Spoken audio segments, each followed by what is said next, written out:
Selamat siang, nama saya Jonathan Michael dengan NPM 181705054, kelas B. Saya akan menjelaskan tentang ujian praktikum machine learning kelas B.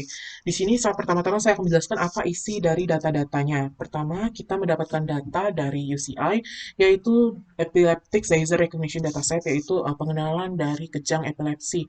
Di sini ada dataset karakteristiknya itu multivariate time series, atribut karakteristiknya itu integer real, terus number of instance-nya ada 11.500. Number atributnya ada 179 dan associated text-nya itu untuk classification dan clustering. Di sini kita bisa lihat kalau misalnya di original dataset itu mereference consists of 5 different folder, each with 100 files, with each file representing merepresent dari pasien-pasien epilepsi ini. Lalu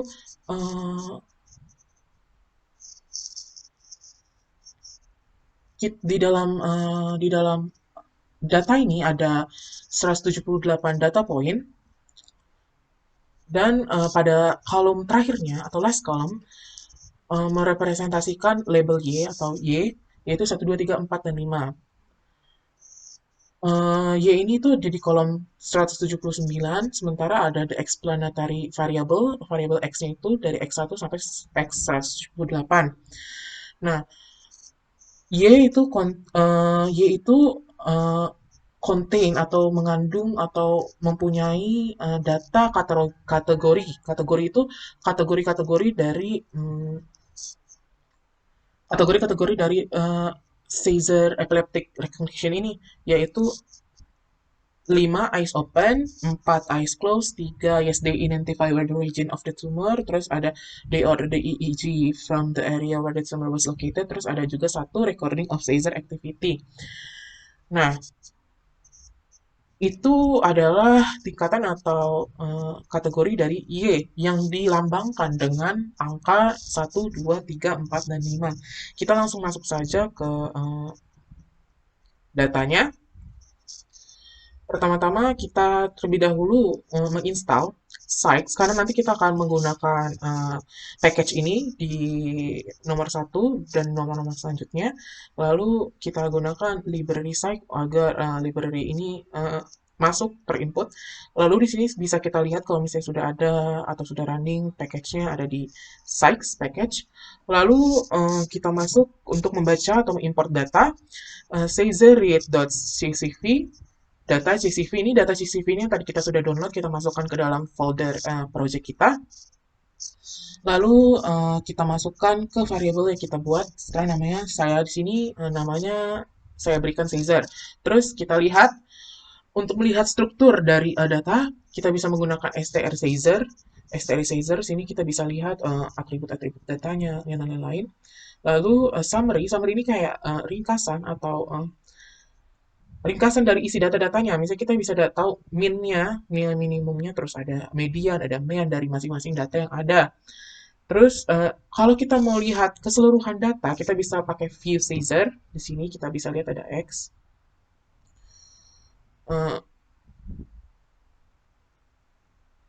Lalu kalau misalnya kita pergi ke sini, kita bisa menemukan Y-nya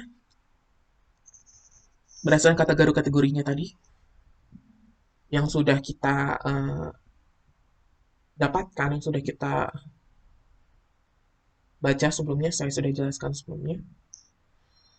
Lalu setelah itu kita masuk ke merubah type data yang sebelumnya kategorikal menjadi factor. Bagaimana caranya? Pertama kita dengan Seizure kolom 1, lalu as factor Seizure kolom 1. Jadi saya akan mengubah data-data ini menjadi data factor. Lalu kita menggunakan plot analysis pairs panel Seizure mengecualikan kolom min 1 sampai min 170, yaitu mengecualikan kolom 1 sampai 170. Jadi di sini saya mungkin menggunakan 171 sampai 180 saja. Lalu background yaitu RGB.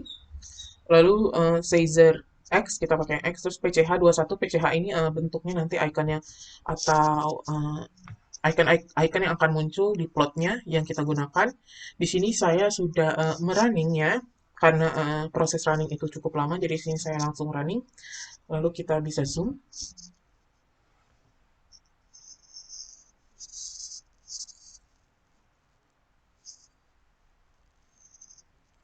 Plot ini akan membuat analisis itu berbentuk bulat-bulat karena ada tadi itu PCH 21 kita pilih. Terus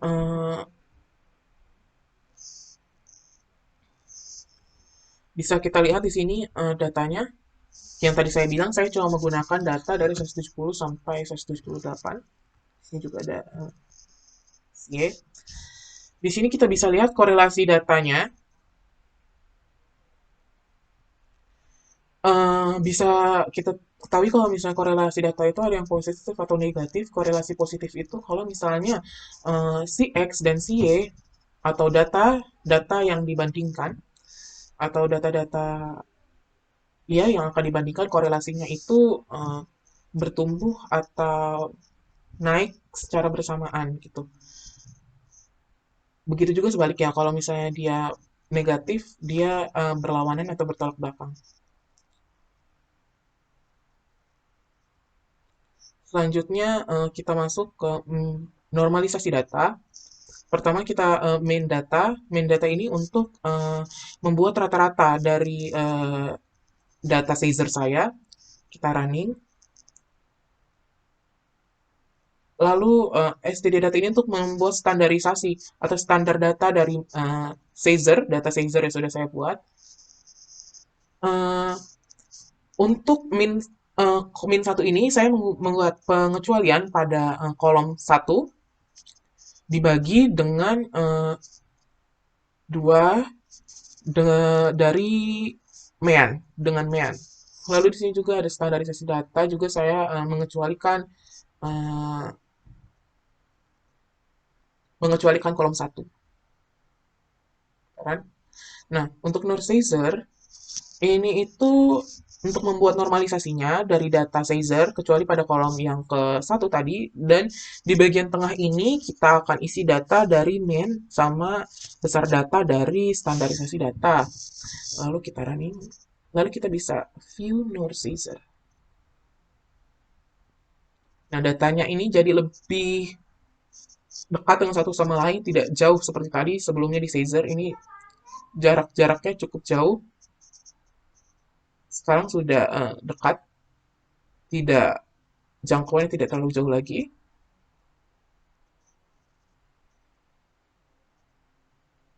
Jadi itu beda data, normalisasi data. Terus saya tadi sudah jelaskan juga data sebelum data sudah dinormalisasi.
Tadi saya merunningnya cukup lama, jadi saya pause. Lalu di distance data, distance data ini untuk menghitung distance, terus saya menggunakan metode Manhattan. Terus kita masuk ke table distance. Table distance ini tuh eh, membuat table distance itu untuk membuat matriks dari distance data yang tadi sudah kita buat. Jadi kita buat menjadi bentuk matriksnya itu di table distance. Lalu kita masuk ke partisi clustering k-means.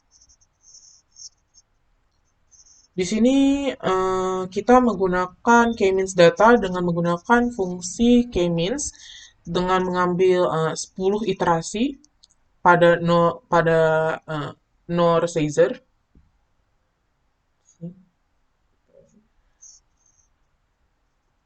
Lalu kita bentuk plotnya. Kita run langsung.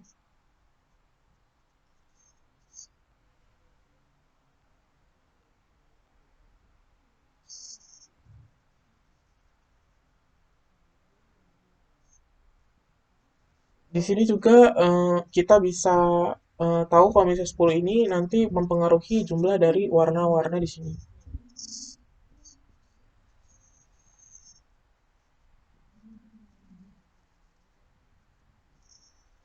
Lalu kita masuk ke WSS atau kita masuk ke clustering elbow. Di sini membuat WSS dari fungsi and row dan juga dari Norcaesar yang dikurang satu dari kolom 1 sampai dengan kolom yang kelima.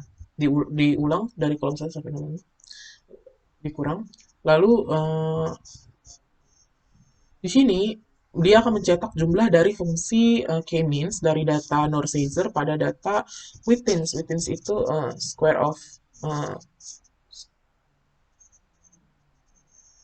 lalu kita running, langsung kita buat plot. Ini plot elbow dari partitional clustering.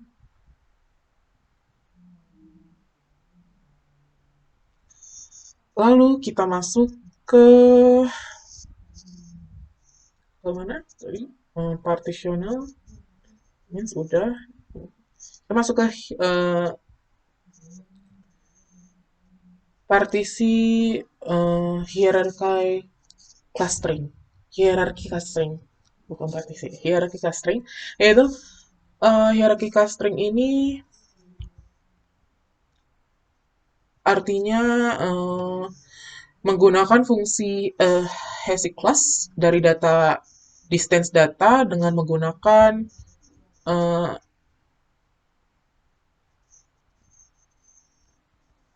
dengan menggunakan fungsi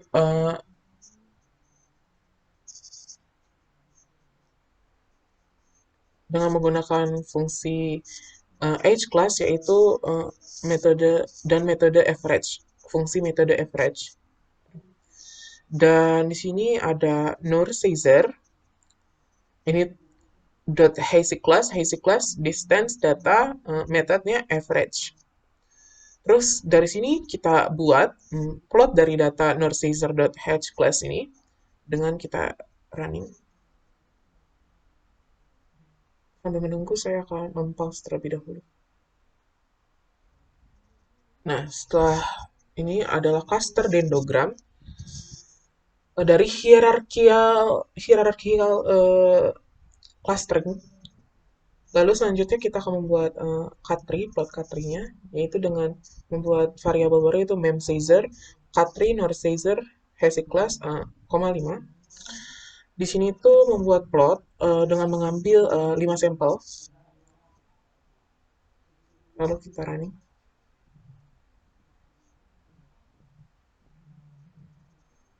Lalu kita bisa melihat table dari mem-Caesar. Sini ada table. Lalu kita bisa lihat juga plot dari mem-Caesar. Plot cut. Ini bisa kita lihat data-data yang disediakan.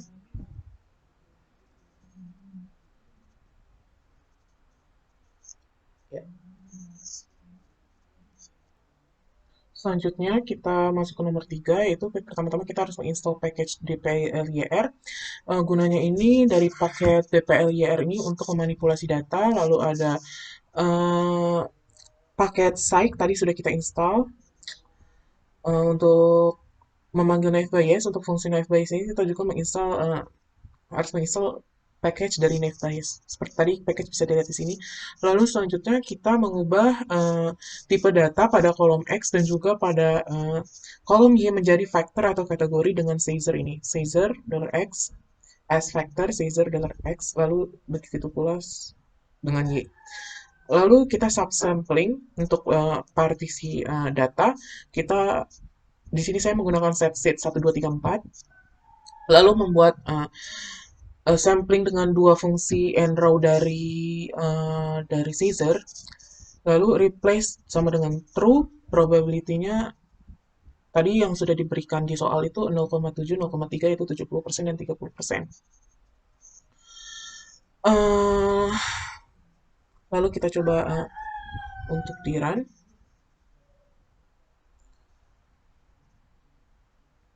Lalu di sini data train Caesar index sama dengan 1 untuk membuat data train dari indeks ke 1 terus membuat data text dari indeks kedua. Kita running. Tadi saya sudah running, lalu kita masukkan ke klasifikasi, lalu kita masuk ke klasifikasi Naive Bayes model. Naive Bayes model ini dari kolom Y yang kemudian data dari data train dengan kernel true. Naive Bayes kan lalu di sini bila kita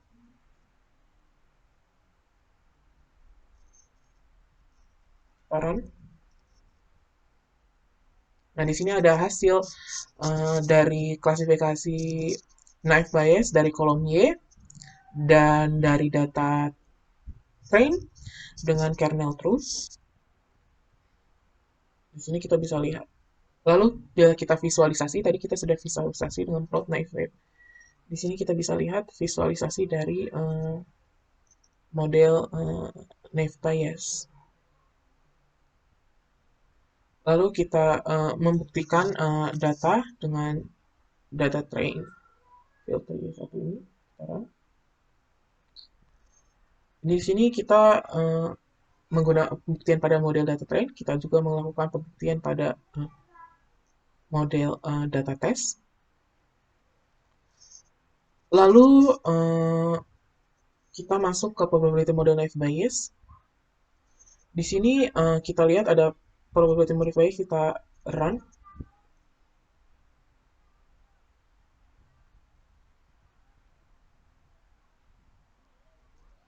Lalu kita bisa lihat di sini dari pet train dan data trainnya, probabilities model Naive Bayes-nya.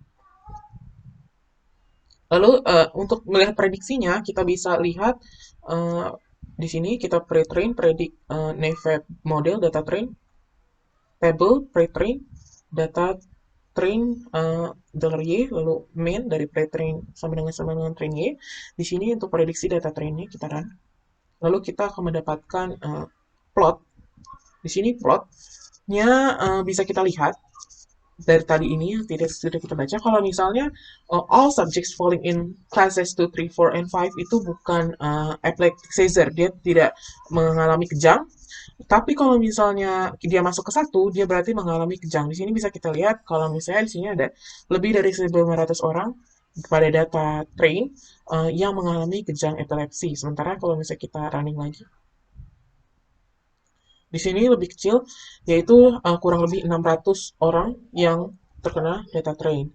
Nah, kita bisa lihat juga cara membaca dari data train ini, kalau misalnya data dengan yang tinggi, akurasi tinggi, kalau misalnya data semakin tinggi itu, misalnya pre-trainnya, kita tahu pretest ini tadi 1, pretest modelnya, dan data testnya itu, atau Y-nya itu 1, hasilnya 1434. Begitu juga kalau misalnya datanya tinggi, misalnya 11, datanya itu berkumpul pada nilai 11, 22, 33, 44, 55. Begitu juga pada data pretest, kalau misalnya akurasinya tinggi, data akan berkumpul pada 11, 22, 33, 44, begitu juga 55. Menurut saya begitu saja penjelasan saya tentang ujian praktek machine learning ini. Kurang lebihnya mohon maaf. Selamat sore.